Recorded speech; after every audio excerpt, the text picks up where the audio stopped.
A word from our sponsors. Let's be real. Planning across linear, CTV, and digital is no small feat. Targeting, buying, optimizing, measuring, it's a lot.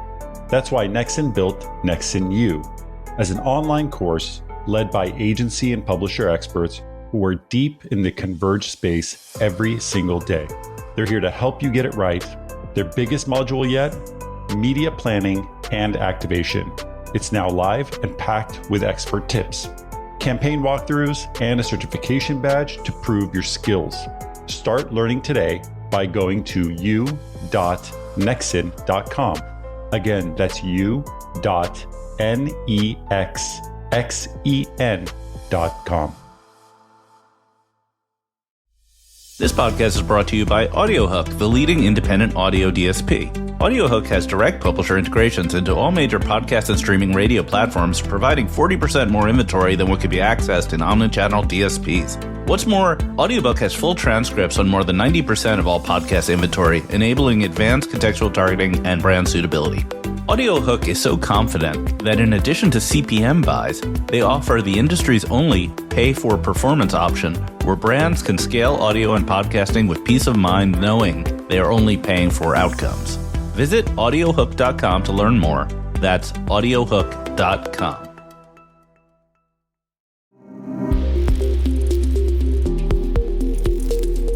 Last week, a CEO lost their dignity, and this week, we all lost cultural icons like Malcolm Jamal Warner from The Cosby Show, Ozzy Osbourne, jazz horn player Chuck Mangione, and Hulk Hogan. Jeez.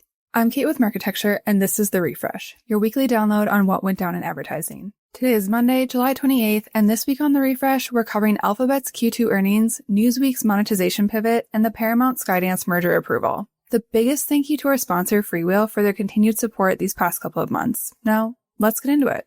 Kicking things off with Alphabet's Q2 earnings, which exceeded expectations to say the least. Revenue jumped 14% year over year, hitting a record-breaking $96.4 billion this quarter. Growth was fueled largely by its cloud and search businesses, with Google Cloud generating $13.6 billion, an impressive 32% increase from the same time last year. Meanwhile, ad sales climbed 10.4% to $71.3 billion. And despite whispers of Google's search crown slipping thanks to looming threats from ChatGPT and other generative AI-based search platforms, search still grew almost 12%, pulling in $54.2 billion in revenue for the quarter. YouTube also delivered a strong quarter, with advertising revenue up 13% to $9.8 billion. It's not just revenue that was up for YouTube. Nielsen's June numbers from The Gauge show that YouTube captured nearly 13% of all US TV screen time, which is massive. But there have been some pressure points on the YouTube side of the biz. Despite passing 8 million subscribers, YouTube TV lost an estimated 500,000 subscribers in Q1 after a second price hike in less than 2 years. This serves as an important indicator of what consumers may be willing to tolerate or not when it comes to subscription costs. For advertisers, Alphabet's earnings emphasized 4 key trends that are underlying the search ecosystem evolution.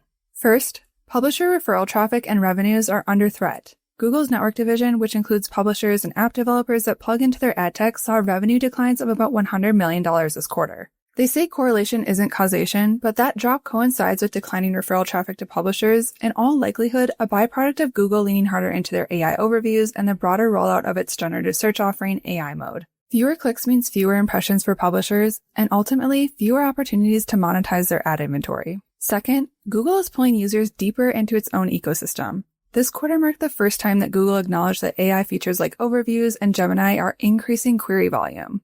Google CEO Sundar Pichai noted that AI overviews drive 10% more user queries from results that show them. He also highlighted that users, especially younger ones, are not just using search more often, but in new ways, which leads directly into our third trend. Consumer search behavior is diversifying. Multimodal search, which includes visual, voice, and text-based inputs, is growing fast. Features like Circle to Search and Google Lens are seeing increased traction and are often used alongside AI overviews, particularly among younger demographics. And finally, Google is beginning to explore monetization paths that benefit their need for more access to content and data and the need to compensate publishers. Last week, Trishla Oswal over at Adweek reported that Google is considering content licensing deals similar to those that Perplexity and OpenAI have in place. It's also struck data licensing agreements with Reddit, Quora, and Pinterest, giving a glimpse into a future where publisher monetization may depend less on traditional ad models and more on platform-to-platform partnerships. Big picture, we're watching Google evolve from a traditional search engine into something more hybrid, a blend of SERP and AI chat interface designed to preserve the old while ushering in the new. Advertisers face both volatility and opportunity as formats evolve, search behaviors shift to different platforms, and the economics of attention and brand discovery continue to be redefined.